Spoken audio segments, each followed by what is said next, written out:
Good day. Thank you for joining us for a fresh edition of the program Evidence on Canada English. If there is any woman that will be making news in Cameroon this week and equally beyond, it's Barrister Michele Ndoki of the CRM party. She is the vice president of the women's wing of the CRM party. She is equally a lawyer practicing in Cameroon. My name is Dominic Mememwakimo. This is Evidence. Stay with us.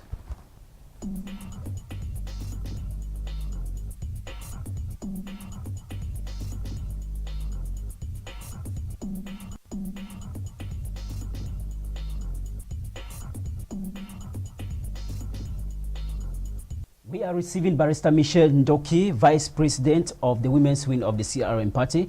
Thank you for coming, Barrister. Thank you for inviting me. Good evening, everybody. It's our pleasure welcoming you today after a hectic week in Cameroon, given that you have been on the news following the arrest by the military for leading the protest in Cameroon. Let's start by finding out from you, what is this process you call against electoral hold-up in Cameroon, launched by the CRM party? What is it all about? It is all about expressing our disappointment, our sadness, and our determination to make sure the people's voice is heard. We did have a very, very important trial in front of the Constitutional Council, and we explained for the Constitutional Council why we believed the will of the people, the Cameroonian people, as to who should be the President of the Republic was not respected. And in particular, we explained that the statement of the divisional commissions on the basis of which the results were to be announced at that time, were not authenticated, and they were not genuine, and they were not reflecting what happened on the 7th of October in the various departments, subdivisions, divisions, and regions. And we were surprised to see that not only the Constitutional Council will reject our submission for the cancellation of the electoral process in some of the regions, in 7 regions out of 10, but they will not even bother, the Constitutional Council will not even answer on that question. It was a very important part of the debates. It was clearly stated that these statements were instrumental in the decision-making process. But yet, when the time came to decide and proclaim the results, they just went silent on the statements. So we felt by doing so, the Constitutional Council had turned their back to the Cameroonian people. And it was after the police had turned their back, after the judges had turned their back, after Elecam has turned their back. We felt as CRM that we could not afford once again to see a leading body of this country turning their back on the Cameroonian people. Barrister Michele Ndoki, many people expected that the CRM party, made up of brilliant lawyers, including you made a very good defense at the Constitutional Council. So many people applauded that. We think that by now the CRM party will have known that the Constitutional Council was not free and fair. So by going there, by accepting to go in for the presidential elections and equally taking their petitions to the Constitutional Council, it meant that you have some degree of respect to that Constitutional Council. So why is the CRM party not ready to accept results from this council? You are raising a lot of issues. So let me try and wrap up. First of all, do we have respect for the institution? By all means, yes. Okay. Are we satisfied that the people embodying the institution, when we talk about the Constitutional Council, were up to the task and they really delivered on what they were expected to? That will be it will be far more difficult to say yes. And I will give you an example. When you see a member of the Constitutional Council all of a sudden opening up in the middle of the trial and saying that one party is saying false thing and is lying, this is a clear indication that this member of the council is now biased, and they are supposed to be independent and impartial. So when you see that, you have a clear indication that the trial might not be fair and transparent. Are we in a position to say that because we know the people, we know the country is corrupt, we know those people want power, we should try nothing, just stay back home? Honestly, that is not what the Cameroonian people are expecting from us. This is about building a nation. And we build a nation with all the parts of the nation. We cannot afford to say, if you are a member of the police, then we should not talk to you, we should treat you as an enemy. If you are a member of the Constitutional Council, we know before even we've started the trial, we know you're corrupt, so let us not bother to go there. We need to continue to hope and believe in the Cameroonians, and this is what has been done. It was important for us also because that is where you take your legitimacy in. If you launch a series of activities and protests and demonstrations without even trying the legal way, then you are as guilty as the power that you are criticizing for not obeying to the law. So we are doing that, and we're continuing to obey to the law. We are not saying the law is perfect, but we say the principle of obeying to the law is what makes us a republic, is what will enable us to live in harmony and stability. We need to improve the law unquestionably. No, but we cannot afford, for the time being, to breach the law because we have a view on whether or not it deserves to be obeyed. Barrister Ndoki, don't you think it's a little bit controversial here when the president of the CRM party declared that he won the elections and yet filed in a petition for the cancellation of the elections in seven regions out of the 10? Well, winning the election is one part of the story. How do we know that the president of CRM has won the election? Because in every single polling station, by the end of the day on the 7th of October, the results were public. So the rest is just arithmetics, okay, calculation, simply summing up all the results that are made available. Second step is to make sure that the commissions and the people who are in charge of doing that officially and who are later on will be in charge of publicizing on the results will do their job according to the law and in an honest and transparent way. And this is where the disappointment started. Not to say that the voting process itself was perfect, but at least that is saying, okay, we won the election even though the result would have been better if the law had been applied, provided the law had been applied fully. Yep. Okay. Then we move to the next step. Now we have commissions and they are publishing results that are not the reflection of the people's will. That is why we go to court to say, hey, in this region, and this region, we think this is far too much. We had irregularities in the center region, in the littoral region, and in the west region. But we believe it was more or less acceptable because it did not affect significantly the result at the end of the day. But when it gets to a stage where you change the result from losing to winning, then you have to ask yourself, okay, how do I move from there? The reason why we're going to the Constitutional Council is that we do not think we should put, the president of the CRM does not think he should put himself in the place of the Constitutional Council. It's like when you play a football match. When you score, you start celebrating even before the referee has said it was a goal. It's a goal. It doesn't mean when you start celebrating, you don't even care what the referee will say. All right. So we needed to know what the referee would say.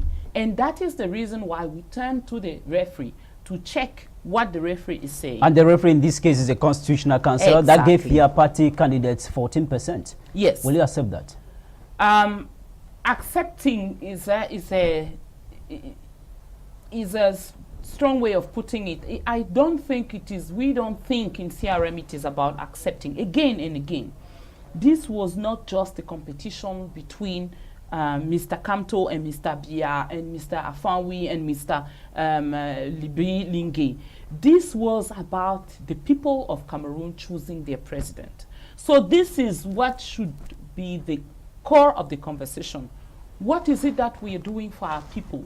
We have a country, we still have the same issues we had before the 7th of October. The situation has even gotten worse. We have this crisis in Northwest and Southwest. We have people now going down to the street in Konsamba, in Bafang, in Bafusam, and being arrested. We have people peacefully demonstrating that they don't want the electoral hold-up in front of a church, peacefully, silently, and the Archbishop will ask that they arrest them.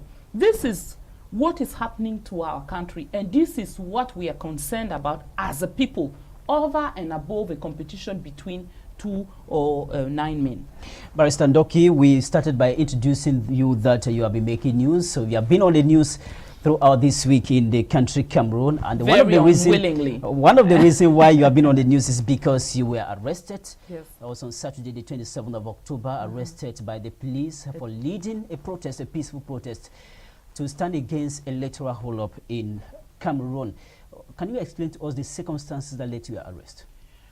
We were, we received a message, because when you say I was leading the demonstration, I think it's not fair to the person who was leading it, and I have to say I don't know who that person is. And that is what is important. You see, for example, in Paris, 6,000 people gathered in Paris for a peaceful protest. And it was not the president of the CRM, it was not me, it was not any member of the CRM directorate who instructed them to do so. So we have people, Cameroonian people, average Cameroonian people, saying we need to find a way to express our frustration at the current situation of the country. And this is what happened. I received, and other militants of CRM received a message to say, let us meet tomorrow at 9:30 in Bonaberi and cross the bridge to express that we are not for the electoral hold-up. So that's what I did. I went there and I met with some people. I think I can recollect I knew 4 or 5 out of 60, 50, I cannot even tell you, of them. And then we said, okay, let's go for a nice run with our T-shirts over the old Vuri Bridge. And that's where... Why does that symbolize? Crossing the bridge? It could symbolize a lot of things. I think it was for us, for the person, I would guess it was for the person who organized it, a way of saying we have to bridge the gap between the Cameroon we want and we are aspiring to, and the Cameroon we have. And crossing the bridge is going towards the direction of creating a fairer and more democratic country. The other thing is, I believe it was important for us not to create any public disorder. So we want to express our feelings without, for example, disturbing the traffic on the bridge, which will be annoying Cameroonians. That's not what we are about. Causing disorder. Okay, so that is how that place was chosen. We're talking about the old bridge, not the new one. And then we were surrounded by policemen. I even can't tell you how many. And they held me quite brutally. I think my T-shirt was even half torn, and I lost my shoes, I think twice. Somebody would every time get it. One of the people, the protesters, will get it and give it back to me. And it is then that we found ourselves in a gutter, in the way of trying to protect ourselves from brutalization, from being hit with those big sticks that they have. That's how we found ourselves in the gutter. And finally, because we were holding to one another in order not to be separated, because their first attempt was to separate us and to send us in different directions so that we will not in the end know who is where, and there will be no possibility. And you know, we are in an environment where you very easily get scared. What will happen if you are alone at the mercy of police forces? So we wanted to stay, to remain together, and that is how we got to be beaten up quite severely. One of us ended up in the hospital with a broken arm and had to undergo a very serious surgery, and which lasted for 5 to 6 hours. Is still in the hospital at the moment. That's how we ended up being under police custody. Now the pictures have been on the social media. Yes, I saw that. And one thing I want to say about the picture is that people must ask themselves who took the picture. Because if you look at the picture carefully, you will see that it was a quite close picture. We were out, that's what I'm telling you. We were 6 sitting down on the floor, holding ourselves, surrounded by, I would say, at least 20, if not 40 policemen, cars everywhere. Who do you think took the time among the protesters to take a picture? The only people that will take a picture would be those who came to arrest us, all right?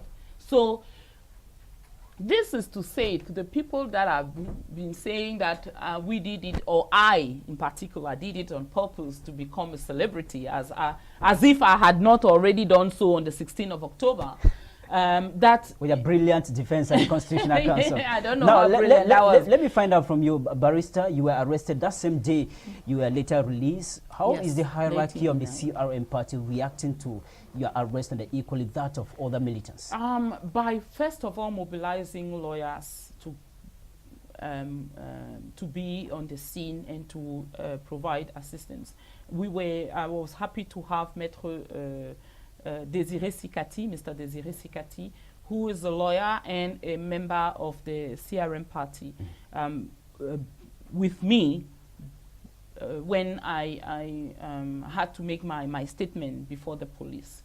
We also had 2 members of the directorate who came down. Mr. Alain Foguet came down that very day. When he ran to the airport to fly into Douala. And to have, because it is very important for us to always keep the dialogue with the authorities. As we keep saying, we ambition to run the country. We do not ambition to run a different country or a country with different people.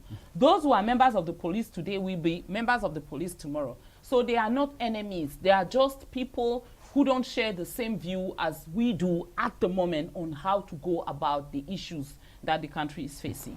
So we have in Mr. Foguet a very strong negotiator who is able at every time to remain, to keep the, as we would say in French, the dialogue door open, and keep the conversation going as to what is the best way of handling a situation, considering the context for the general interest and not for particular interest. Now, Barrister, the process standing against electoral hold-up in Cameroon, how fruitful do you see it coming following the protest move the CRM party has chosen? We are very, very impressed with what is happening, and we are very, very optimistic. When we got out from there, and let me start even when we were there at the police station. I was there with a 66 years old grandfather and head of a company, someone who has never ever in his life had issues with the police, okay, who stood up, who woke up that day, put on that t-shirt and decided to go out with a t-shirt because he is concerned about what is happening in the country. I was there with a young mother of 5. She's not up to 35 and she's a mother of 5 and she left the baby at home and her mother would tell her, don't go out, and she will say, I have to. I have to because I have to create better conditions for those kids. If I don't go out, who will go out? Who will speak for my children? So this is big. This is a lot. It is not about, let's say, teenagers, young male, eager to show their muscles outside like you could imagine. We are talking about grandmothers, young mothers, students. Some of the policemen even asked them, how much are you paid to be part of it? And they were looking at the policeman surprisingly and said, I am the one paying. I did have to pay for my transport. I have to pay. And I did everything. When I left home, I left some money to my spouse and said, if I'm not back this evening, at least you have something for 1 week. This is how far our people are ready to go. But Barrister, many people think that the city of Douala with a little over 4 million inhabitants, the number of people watch on the streets, the number of militants that came out to protest was quite insignificant. Yes, I agree. Does it mean that the inhabitants of the city does not agree with what the CRM party is doing? I think it's not about what the CRM party is doing, and I have to say it was not a CRM. As I said to you, I received the message. It was not like we gathered with other militants and say, okay, this unit, send us 10 people.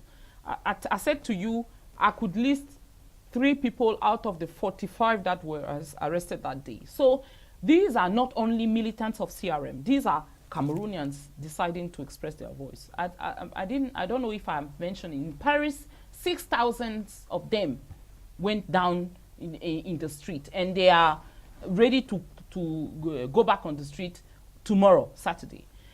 In Yaoundé, I mentioned it. In Bafoussam, they went down into the street. In Bafang, someone went out down to the street. He declared the demonstration. That was banned. And then he went back to the subdivisional office to say, okay, if you are banning it, I don't want to put my friends into trouble. I want to be marching alone. And they arrested him on the spot. And he's now in prison in Bafang. So this is to tell you, it depends on how you look at it. Of course, we are not where our friends in Southwest and Northwest are in terms of rallying a movement. But we've started. It has to start somewhere. And the reaction, so I mentioned what the ambience was in the police station. Afterwards, I received hundreds, thousands of messages saying they better get bigger cells because next time we will be arrested. We will be there and we will be arrested as well. So it's not about being okay or not okay with what CRM is doing. It is about, am I afraid? And does the fear prevent me from acting? And it is a personal journey, you know. So everybody has to go through his or her own journey on how to manage their fear and join what they believe is a just cause. Now, Barrister, after the arrests, we learned you were summoned again at the Bonanjo Court of First Instance, first for the 6th of November, Tuesday. But you were earlier given another notice indicating that you are supposed to appear at the court, at the Bonanjo Court of First Instance. That will be on the 4th of December. Yes. What are they asking you? What is the crime you have committed? I'm supposed, or we, because the 45 of us are sued by the public prosecutor, we're supposed to be guilty of resistance, of participation in an illegal protest, and justification of a crime. justification of a crime. This means between it is between 1 year and 5 years imprisonment if found guilty. If found guilty. Are you bothered about that? No. It took you time. I am not. Yes, because I have to look into and try to be very honest with myself, and because it means a lot, you know. I'm not bothered. I am not bothered because I know we are on the right track. It is only normal for people who want to stay in power to use that power to frighten you. And it is only classical. It's not the first person. Felix Nkongo Agbo-Bala, Dr. Fontem, Mr. Penn, Mr. Bibixi Mancho, whom I spoke with yesterday, and I want to greet if he's watching. Mr. Ngalim Felix have gone through that, you know. So I'm not bothered, because if I had done something, and this is how I was raised to be ashamed of the bad things that I do. If I'm punished because I'm doing the right thing, and even the person who wants to punish me is saying it is because you are going against my will, it's not because you've done something bad, then I should not be bothered. We are 3 minutes to the end of this program. Barrister and equally Professor Maurice Kamto declared himself president of this country. And since the proclamation of the election results by the Constitutional Council, he has totally refused to accept that particular result. What is he counting on? On the people of Cameroon. He is counting on you to cause the current government to face the truth and the reality, which is that in 2018, on the 7th of October, we said to someone who had been 36 years on seat and who has not been able to be up to the ambition and the aspiration of the Cameroonian people, that it was time for retirement.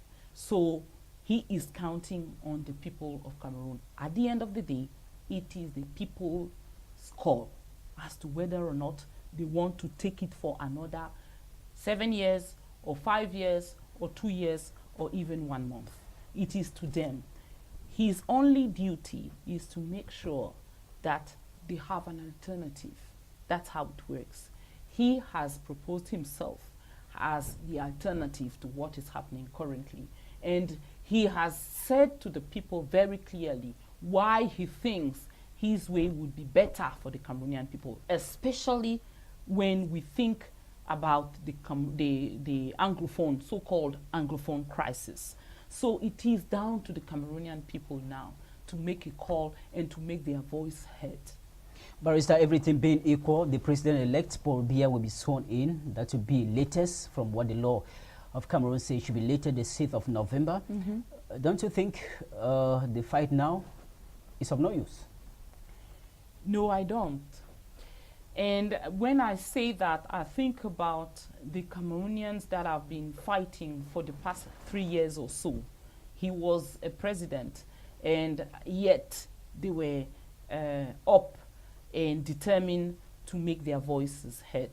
So the fact that he's swearing in is not what should stop us from shaping the destiny of this country. It is not about him. And I think it is important for every Cameroonian to understand that. It is not about him. It is not about Professor Kamto. It is about us as a people, as a country. And it is us to decide when we are ready for the next step, the next page of the history of this wonderful land of ours. Thank you so much, Barrister Michele Ndoki, for accepting our invitation. Thank you for inviting me. Ladies and gentlemen, we receive Barrister Michele Ndoki. She is a lawyer and equally the Vice President of the Women's Wing of the Cameroon Renaissance Movement Party. He told us several issues as far as the movement of African, that is the Cameroon Renaissance Movement Party, the CRM party, the proposal, the process of electoral stand-up, standing against electoral stand-up in the country, and the other issues, given that she was arrested for protesting against electoral hold-up in the country, Cameroon. I am Dominic. We're wishing you for watching us. Thank you.